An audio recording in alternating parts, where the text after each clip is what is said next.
Greetings, my name is Samuel Johansson and I'm here to present my master's thesis topic Classification of Purchase Invoices to Analytic Accounts with Machine Learning. My supervisor was Alexander Jung. So let's begin. I'll first present the table of contents. I'll introduce the topic and motivation behind it. I'll tell about the research goals, datasets, implementation, and in the end I'll talk about the results and conclusion of this thesis. So, the motivation behind this is that purchase invoices and the selection of the analytic accounts for the lines of these purchase invoices is time consuming and expensive. And the idea behind is to make an automated software system that could alleviate these problems to make it more cost-effective and less time-consuming. So an analytic account is an analysis tool in accounting, basically. So for every purchase invoice line, you can select an analytic account. And these analytic accounts can be thought of in some cases as like cost centers, like management related things or customer related things. So you can follow how the money goes. And it's in purchases, so it's very much related to cost centers in general because it's about purchases. And the thing about analytic account selection, it is quite close to a machine learning classification problem, or it can be modeled as a classification problem.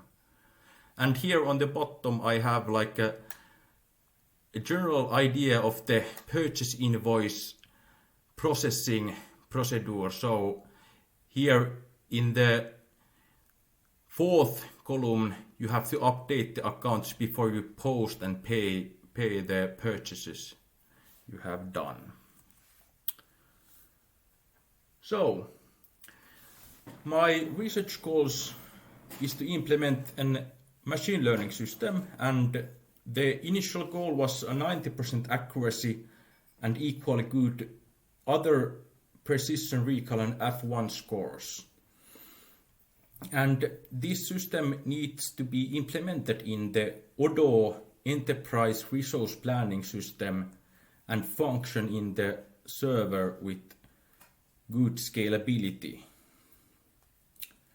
So Odoo is like it's like an enterprise resource planning system. So you have like one screen here. It's just showing the analytic accounts, and there's like different kinds. This is like a test data, but in general, these kind of analytic accounts is quite common.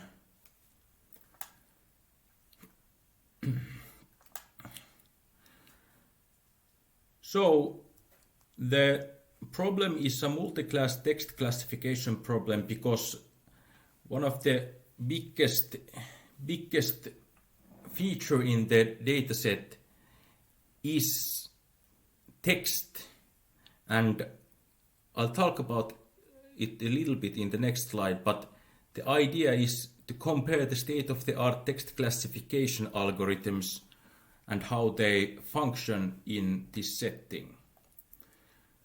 So, as I said, purchase invoice lines include the textual description of the items bought.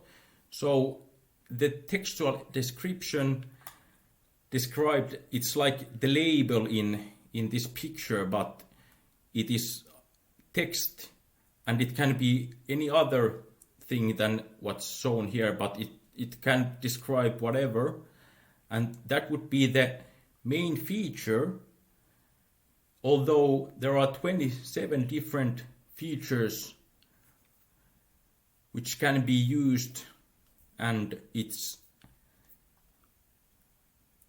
very many different kinds of analysis you can do with it. So the whole dataset I gathered contained over 17,000 data points with an associated analytic account. So the labels in machine learning terms, and many of the labels had quite few associated data points, so they weren't like disregarded totally, but 24 of them, of the 39 labels, should probably be more of an interest here. So generally the implementation was to pre-process data, and because this is a text classification, you have the lowercase, stop word removal, tokenizations, and I used n-grams in the end with 1 to 2 words after a grid search, and I used back of words and tested with the term frequency and inverse document frequency. I tested with a little bit with stemming and language detection, but it was disregarded because mostly the data contained quite a bit of keywords, so these methods didn't function as well, even though the English and Finnish were mixed, but as they were keywords, so it was maybe a little less of a matter.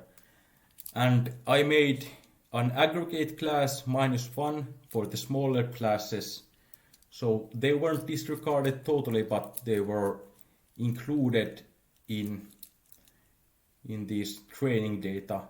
And this is mainly because it's, yeah, maybe you could like disregard them totally, but the idea behind is to predict every label for every line, so they are like included, so the accountant could see that it's not a real account.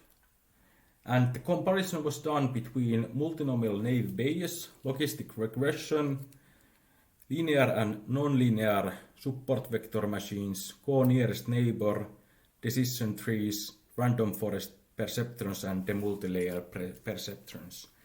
And in the end, I selected the most effective one and tuned it to be more effective.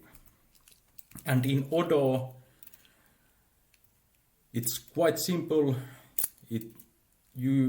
What I have done is that you have the views, what you have seen and what you see on the screen.